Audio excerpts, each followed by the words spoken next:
All I say to people is spend 5 minutes with yourself every morning. But people say they don't have time. But then if their friend calls them up and say, hey, do you want to go out for dinner? They'll say, sure, let's go out for dinner. This is a weird one for me.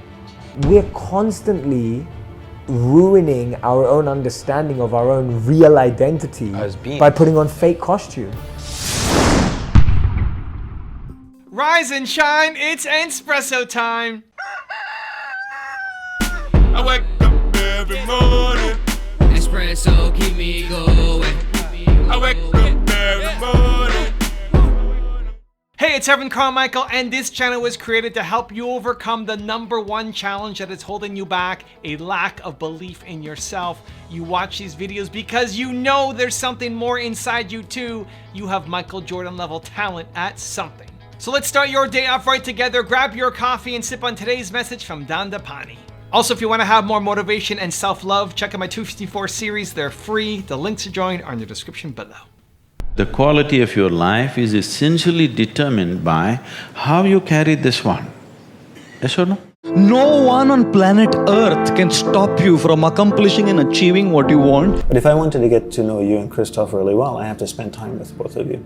So just say if I lived in Hamburg and every week we went out to dinner or lunch and I spent 2 hours with you and Christoph, then after a year, the three of us would get to know each other very well. Because every week you're spending 2 hours with me. You know what I like, what I don't like, when I'm cranky, when I'm upset, what makes me happy. Most people never spend any time with themselves. So how would they know what they want in life, right? So the only way I can get to know someone is by spending time with them, right? So if you ask someone, how much time do you spend with yourself? Most people say, they don't spend any time.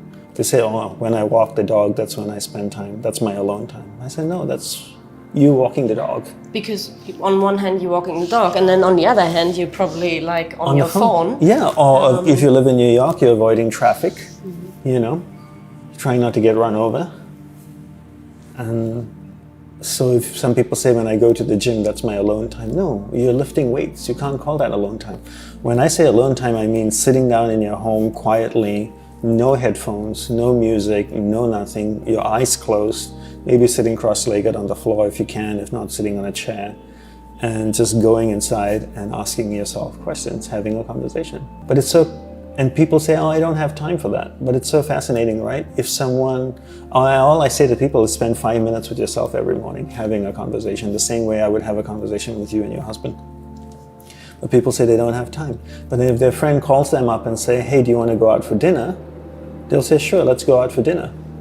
And they'll spend 2 hours with their friend having dinner, but they don't have time for themselves.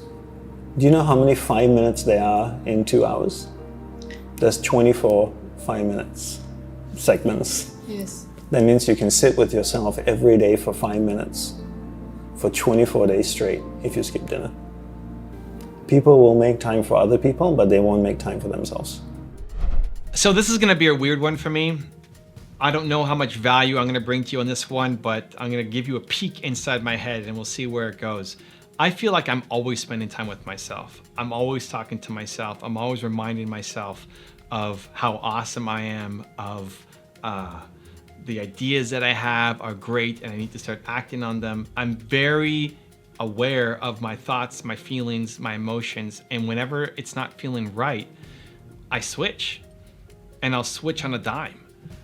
As soon as this YouTube channel stops feeling worth it, not fun anymore, wrong energy, I'm out. And I'll just leave it behind. I move on and go do something else. I think the same thing of meditation. I haven't been able to maintain and find value in a meditation practice because I think there's two sides of meditation, and I only recently learned the difference. The first is about focus and presence. I'm always focused, I'm almost always focused in presence. I'm 85% in the moment focused and 15% thinking about the future and 0% thinking backwards. Somebody asked me that question, how much time do you spend past, present, future in your day-to-day? Like 0 about the past. That's why I have a poor memory. Mark Drager says I have a poor memory. I just don't live in the past. So I don't remember most things because they don't matter to me. they don't apply to me. I'm not thinking about, even when you ask me how old I am, I have to think about the year. Who cares? I was born in 1980, May 20th, 1980. How is that relevant? Because you want to compare your journey to mine, that I've come this far at 39 and you made it this far at 24 or 54 or whatever. I don't know. I just don't think that way. I think 0 going backwards. And then most of the time is present and a little bit future, forward thinking. Whenever I'm feeling stuck, I'll spend more time with myself. If I feel like I need to go for a walk, I'll go for a walk. It's just paying attention to feelings. Another conversation I get into with Mark constantly is, I don't remember what I said, but I remember how I felt. And that's mostly where I live, just in the lens of feelings and constantly talking to myself.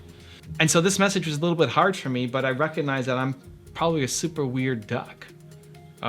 In my conversation with people, I recognize that this is not normal. So I don't know how to teach it. And maybe that becomes the next evolution of what I end up doing. I don't know, it doesn't feel right. See, even in the language, right? It doesn't feel right now, but maybe it'll become something.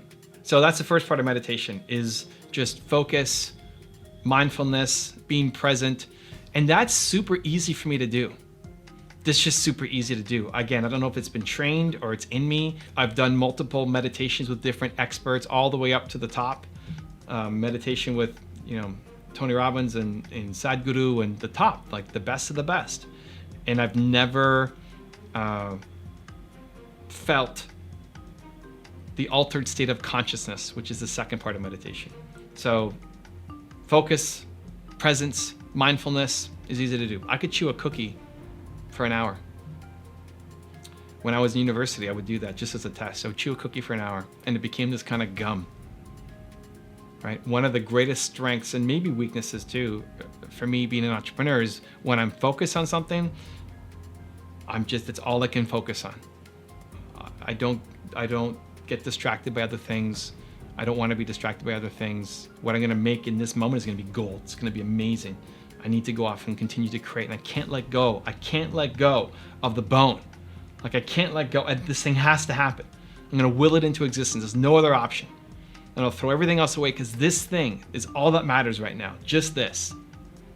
The other side of meditation is altered state of consciousness, which is more like sleeping is an altered state of consciousness, where you don't feel the time pass when you sleep, right? Where when I'm meditating, some people can meditate and go 8 hours of meditation and says it feels like it was 5 minutes. That's not me. I could sit there for an hour or however long and not be distracted and not have to get up to pee or whatever. Focused, I can do that, great. But it feels like an hour. If you ask me how long would it be, I'd guess about an hour. I haven't found how to hit that alternate state of consciousness where you're sitting for an hour, but it feels like 40 seconds. So that's my next journey into meditation. If you guys have resources, ideas, suggestions of how to hit that, I've never felt that in any meditation session I've been through. And so I see the same thing as spending time with yourself. I feel instantly that I'm always spending time with myself. That even these videos that I make, I'm making them for you, but it's a conversation with myself. I'm thinking about what I want to say. I'm proud of myself for saying it. I try to understand the message. I'm attention to how I'm feeling, whether I need to have some more water, whether I need to go take a break, go out and play with the dogs. I honestly think more people are capable of it. I think it's just trusting your feelings and intuition. I might get up after this and just go play with my dog and have a conversation with him. Or I might just go decide I want to change my hoodie and talk to myself while I do it. I don't know. I just might decide to do that. I think everybody actually has that. We're just ignoring it. We're just saying, oh, shut up, I'm focused on this. We're tuning out our voice because we're too focused on a million other things at the same time. Anyway, I don't know if that makes sense. This is a weird one for me. But I thought I'd put it in because for most of these videos, for most of the points, I have a clear, concise message. I know what I want to get across. I've heard the message before. I have my point of view on it and I want to share.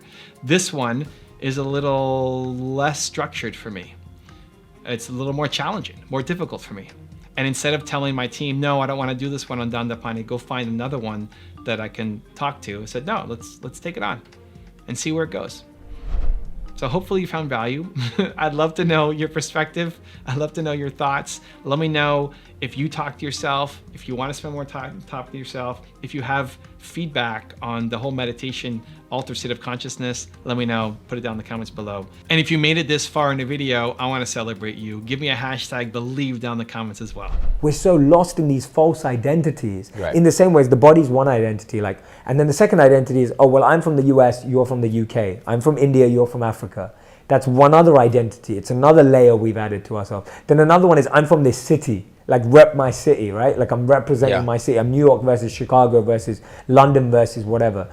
And then beyond that, it's like my sports team. Right. And then beyond that, it's like my family. Now it's social media. Yes, now it's social media. It's my following, my this.